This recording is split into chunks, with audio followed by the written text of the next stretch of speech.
Here's a story time of how me and my sisters almost got kidnapped. So my mom and her boyfriend were just going to go out and have a night to themselves, and I was home watching my two little sisters. At the time, I was 13, my two little sisters were 9 and 6. So around 6 p.m., my mom and her boyfriend leave. Me and my sisters just sit down and watch a movie, and then I get up to make them dinner. I get paranoid really easily, and while I was making them dinner, I look out the kitchen window, and I thought I seen somebody in the backyard.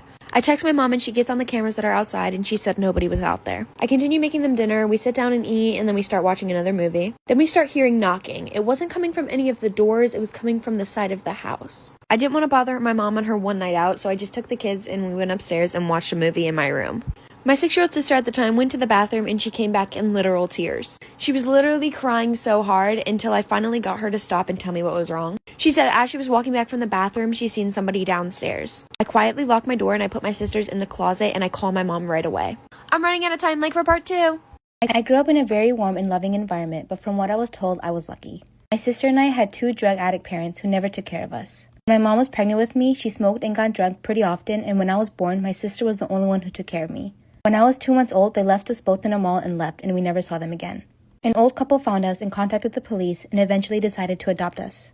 Today I'm 19 and my sister is 34. We're really close, but I still live with my adopted family and she lives about 20 minutes away.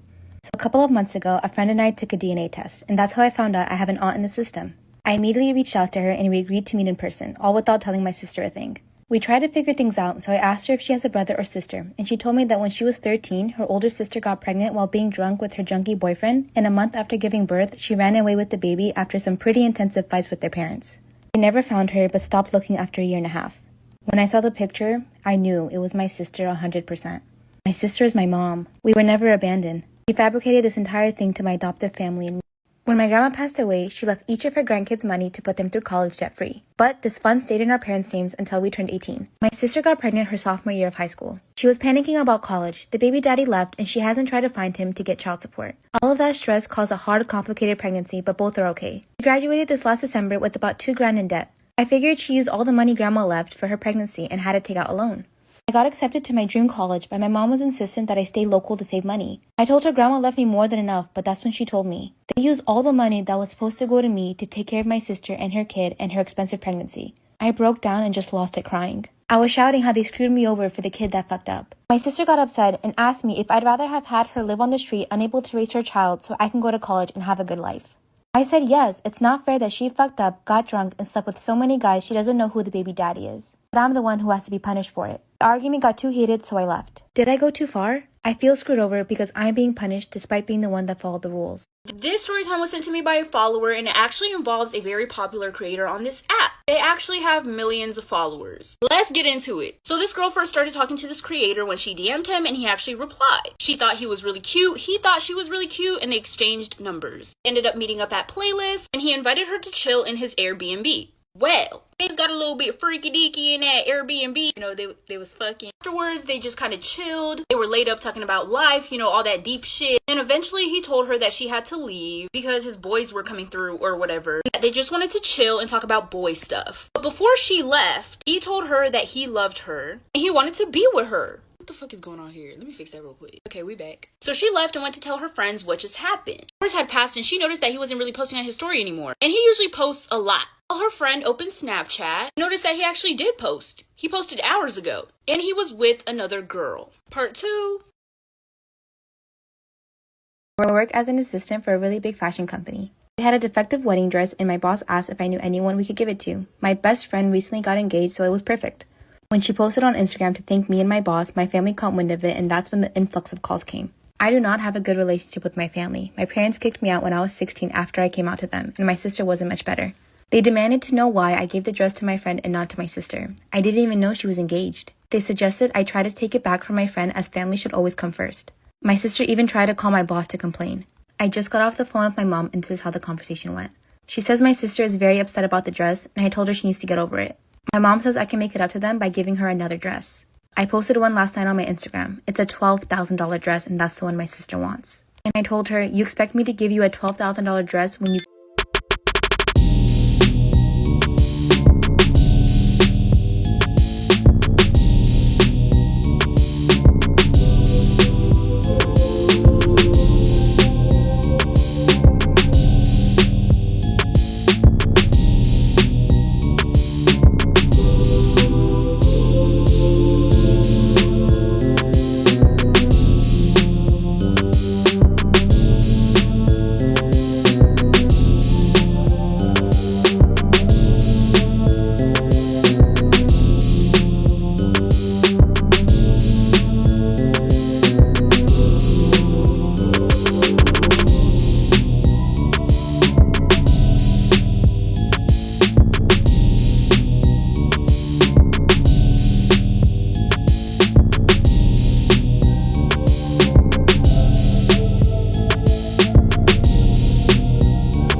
here, what do you say?